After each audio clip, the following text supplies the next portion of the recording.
Welcome back to my film and TV channel. Yes, and it's Apprentice time again. Yes, week 6, the Turkey, is that what we have to call it now? Turkey. Corporate hospitality we're looking at today. So, yes, interesting week.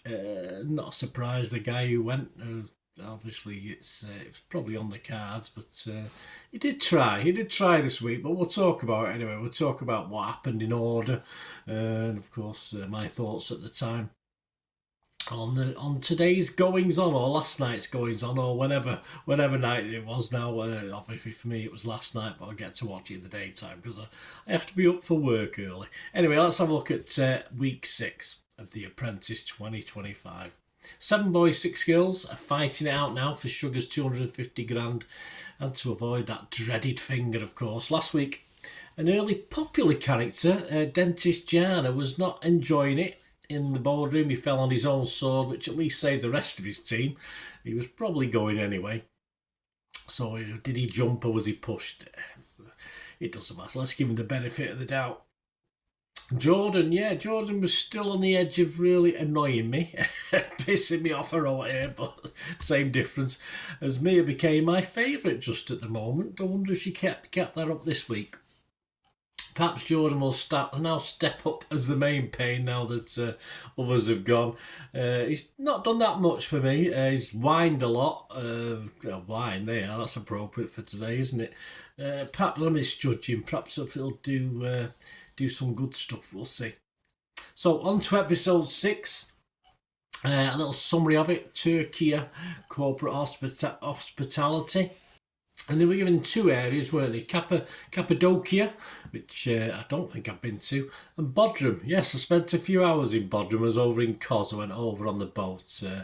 The countryside was on fire at the time, so we couldn't go too far. There were all those big helicopters with buckets was putting the forest fire. All the smoke was coming over the harbour area, so it wasn't the greatest. I bought some dodgy jeans that lasted about 2 weeks, and I like the windmills from memory, but I didn't see any windmills today. But near the main harbour, there's some windmills on a hill. Why not to look at them? Anyway, Team Parallel got Bodrum. Leave the jeans alone, guys. Don't bother with them. And their client, of course, will be Vodafone.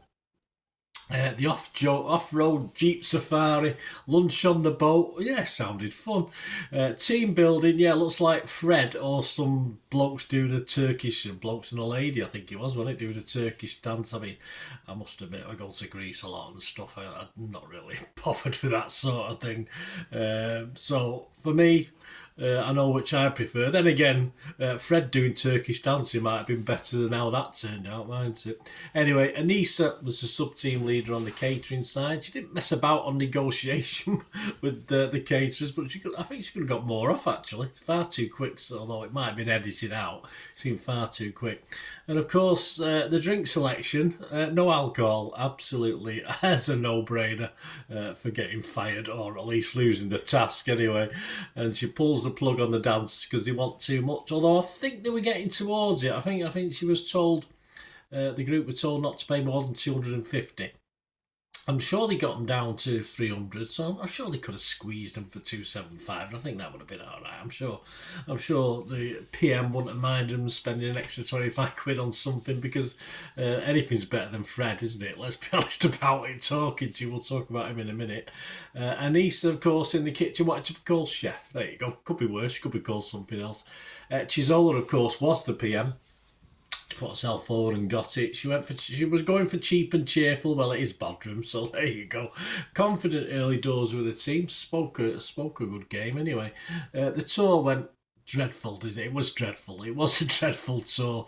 An exceptional experience it certainly wasn't. Perhaps we'll need those jeans after all. I'll have to take them to the harbour and buy them some jeans anyway. And under Karen's help, Chisola makes an executive decision, and they're going to get some wine, but it's going to be limited, so why bother? I had no idea. You may as well piss them off totally and just not have any, because there's no point in saying, here guys, here's some wine. Oh no, that's our last bottle, you can't have any more. You can't tell a client who's paid €400 each that there's no more wine. Chisola. I thought Chisola was poor as a PM.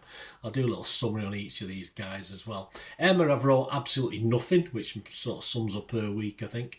Fred was an interesting one. I've wrote a few things down for Fred. He put himself forward, PM, of course.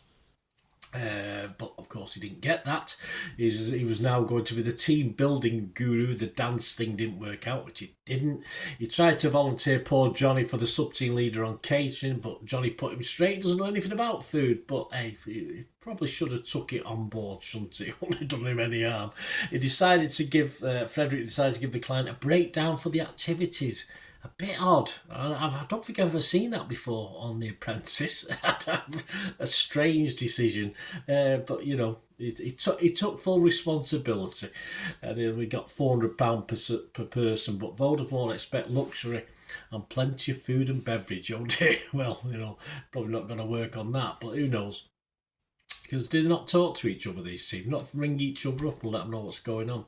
Fred talks the talk. I'm not sure his team can walk the walk, unfortunately. We only got to see his staring competition as part of the team building. I'm sure there was more to it. He's an international speaker, for God's sake, but we didn't see much of it. Johnny put himself forward for PM as well. All credit to him. I mean, you know, did he stand your corner with Lord Sugar? Tell him. He didn't want to be sub-team leader because of the reason we've just mentioned. And of course, 2 bottles of wine for 10 people. That was his suggestion. Certainly better than none. But of course, even in that, I won't go around to his house for drinks either. If that's what he's thinking, 2 bottles for 10 people. Flipping heck, 2 bottles for a couple of people. He's pushing it. Liam sort of put himself forward. I'm not convinced on that one. I think he was the 4th one to do it, and I'm not convinced. And then, of course, to ask the clients from Vodafone to turn all the phones off while they're on the Jeep tour. I have no idea. Again, a bit like Frederick's idea of splitting up the cost. I've no idea where Liam. Why would he ask that? I mean, they're grown-ups, they're adults, they're not kids. I just don't know. We never learned why he did it, I don't think. I've certainly not seen it. I've not watched all of your find. Perhaps that tells us. I'm not too sure. But overall, not the greatest team performance. And of course, Team Ascenders, he has Cappadocia. And their client was a homeware company. We're looking at carpet weaving, which looks Turkey, carpet, yeah, let's hope this flies, I said at the time. If not, they do have the balloon trip, so one way or the other, the clients are going to go up in the air, aren't they? They were not gushing over the caterer's food when they were looking at that. Not good for negotiation, is it? Oh, your food's horrible. What can we do a negotiation on it? Tim wasn't impressed with the price Kay negotiated with the client. It depends.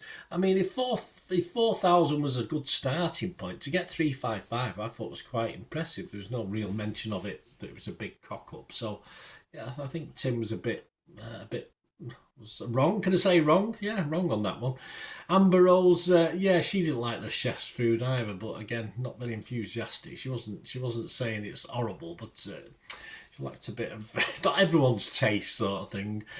Dean, he ran the balloon quiz well, didn't he? Again, lacking. I mean, this is the winning team. There's not much going on really. As Jordan shakes on the magic carpet experience, he was actually a bit more charming. Actually, I was quite impressed with Jordan. Kia, of course, sold himself for PM, and then I didn't make any more notes on him. So it run itself. I think his team run itself. Max, I don't have any notes whatsoever. Malika, a bit miffed that Mia got the sub-team leader job. I'm sure she'll react positively to that. Probably not. Because she knows more about Turkish food, of course, than Mia. But I mean, they're not cooking their own. They're cooking something else that someone else has done. So it's, but she didn't exactly fight a case on that. But she looks as though she might be a bit sulky. Then she does more or less insult the chefs, which is understandable, I suppose, as she's not even capable of laying a table because it's not her job, you see. So she's in a sulk, isn't she? She's sulking on this one. And when the guests arrive, I think she put the tablecloths on and a fork, 10 forks. I think that's all I saw on the table. I mean, good God, it's not rocket science to lay a table and put the wine on ice. Absolutely shocking from Malika this week. I don't know what she's playing at, whether she's a bit pissed off, as I said, I don't know, but she has been a bit disruptive. She's become the disruptive influence, I think, on any week. Sort of most of the week she's played. Mia, of course, nailed on for sub-team leader because she does catering as a job. So even though Malika didn't like it, she pays more than the other team for the food. Yeah, there's not much negotiation, but then again, you've just insulted them, so you're not going to get a lot of love off the guys, are you? So it started at 70, I think they got down to 60, which, given the fact that they said the food was crap, wasn't too bad, was it? But Mia does a cracking job in the kitchen, all credit to her. I fancied that lamb myself that she made. And Malika congratulates her. Well, perhaps not. Yeah. She doesn't admit perhaps Mia was the right person to do it, but there you go. Back in the boardroom, 3,550, of course, ascendancy got. They got some other things from sell-ons as well. They spent 2,100, but at the end of the day, they made a 1,580 profit. There's no refunds, which I thought was fair enough. They could have had something for the warm wine, but that'd be a bit picky, wouldn't it? But of course, Parallel and Chisola's rabble, yeah, you just knew it was all going to end in tears. They spent 1,950, so they spent less, got more, £4,000, profit of 2,070. But of course, they're going to get stung. You could see it a mile off. They're going to get stung for refunds, and they still made a profit, which is quite amazing, really, considering how bad it was. 470 profit. Of course, it wasn't good enough for an ascendancy win, so no real surprise from that programme. I don't think we went, oh that's a shock. So anyway, and of course in the cafe, she's always blaming the sub team with the alcohol mix up. It's a big error. A good point, really. And Johnny was the one coming under fire from his teammates, and of course he would eventually come under fire from Lord Sugar as well, as the three to come back. Chisola, Johnny and Fred. Tactical from Chisola. I think she knew Johnny was going to be was struggling on this one. Fred was an interesting one to bring back. He didn't do that great, but I probably wouldn't have brought Fred back. And at the time, I thought he's going to be safe. I didn't see any problem with Fred. Yes, he caught up and made a mess, but I thought he'd get away with it. But I just assumed Johnny was going to be in trouble. But Chisola was poor. She was poor on this, but I think the fact she's sort of seemingly stood out to Lord Sugar and the others over the last few weeks, she's all right. She got away with it. Although the jury's out on whether she has been that fantastic for me anyway. And of course, back arguing the three of them. Johnny gets more stick from the other two, and of course Johnny is fired. It's a shame, but he did try to step up. But I think it was on the cards, as I predicted. I predicted this in the preview show. This is what I said about Johnny Heaver. He set up a tutoring business whilst at college, and he shop for elderly neighbours during COVID. What a bloody star! Absolutely. I mean that sincerely. I'm not being cruel, which are sarcastic, which I usually am. I mean that really. I really do mean that's a good thing. And he said he wanted more heart to be put back into business. And I just wrote in my preview, well, Sugar's your man for business, Hart. You're fired, Johnny. So it had to come, didn't it, at some stage. It was just a matter of time. So there you go. To summarise then, those still left in it. Team Parallel. Well, Anissa, she wanted to be called chef, but as a sub-team leader, I don't think she was that great. A big boo-boo was no alcohol, of course, so she was lucky to escape without being fired. Chisola, so just some poor decisions as PM, and Sugar got an eye on her now, although as I said, she's probably got away with it because she's been perceived to have good weeks, but she needs to earn a bit of credit back after this performance today. Emma, like last week and throughout this process, isn't doing that much. Johnny's not doing much, Emma isn't either, so she needs to, she's getting away with it at the moment. Frederick, no real substance behind his sweet talk and smile, this international speaker. Just disappointing for me. Team building, let's stare at each other. Yeah, okay, there would have been other things as well, but please. Yeah, Frederick talks a lot and is very articulate and good, but I just don't think there's much behind it at the moment, so I need to see more from Frederick. Of course, Johnny was on borrowed time, and this week, sadly, it ran out. Liam, tentative bid for the PM, as I mentioned before. He really didn't help with the Jeep tour with his turning the phones off. I have no idea where he got that idea from, but not a great week. Team Ascendancy, Amber Rose. And another far from standout week for Amber. I mean, she has grown on me a little bit, but apart from poo-pooing the caterer's food, Very little this week. Dean, in fact, the winning team overall, as I said before, didn't do that much this week, I don't think. Dean, his biggest thing was a quiz on the balloon and moaning about warm wine. That was about the only contribution he made this week, I think. Jordan, a happier, smilier week, although obviously wasn't much of it, but at least with the carpet negotiation, he did that okay. So, yeah, at least he was reasonably happy this week. Kia, as PM, despite the win, I thought it was a quiet week for him. It sort of all ran itself, calm and collected, not too many errors though, so all credit to him. Max, did he fly to Turkey? I'm not sure I even saw him. Malika, I thought she was shocking this week. I mean, she was sulking. She down tools or she down forks, whichever way you look at it. She can't even lay a table or chill wine. Just has to do more for me. She's struggling. And Mia, well, again for me, the pick of the bunch, and she can cook. Yeah, come round to mine, make me some lamb as well. I love that. Yeah, before I look who's annoying me and who I like. Well, sugar one-liners, not great this week. 4,000 for a mobile phone operator is probably 4G. I thought the better one was probably water. They're guests, not prisoners. So that was okay. So who's annoying me? I think we have to go back to Malika, don't we? A negative influence most weeks, I think. Looking back, I have a little note here on my screen of how I thought they performed other weeks. And she is my sort of disruptive standout annoyer at the moment.